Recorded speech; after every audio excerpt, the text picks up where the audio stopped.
జోగులాంబ గద్వాల జిల్లాలో ఆహార కల్తీ కలకలం రేపింది. ఎర్రవల్లి మండలం ధర్మవరంలోని బీసీ బాలుర వసతి గృహంలో ఫుడ్ పాయిజన్ జరగడంతో 56 మంది విద్యార్థులు అస్వస్థతకు గురయ్యారు. నిన్న సాయంత్రం ఆహారం తిన్నాక విద్యార్థులకు వాంతులైనట్లుగా చెప్తున్నారు. గద్వాల ప్రభుత్వ ఆసుపత్రిలో 34 మందికి చికిత్స అందిస్తున్నారు.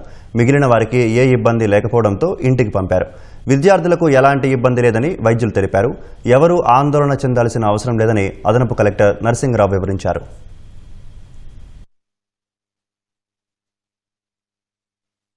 కొంతమంది నెత్తి తిరిగినట్లు అవుతుందని ఫుడ్ పాయిజన్ గా వచ్చారు.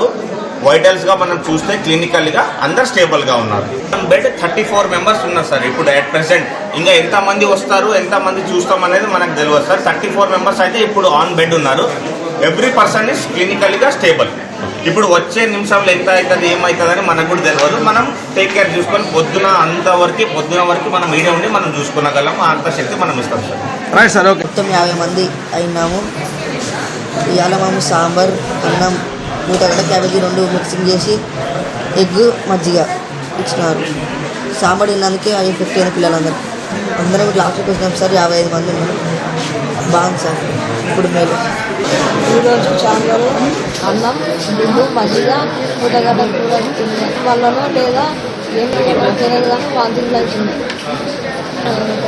20 రూపాయలు అందరికీ వాంతింగ్లు అయినాయి.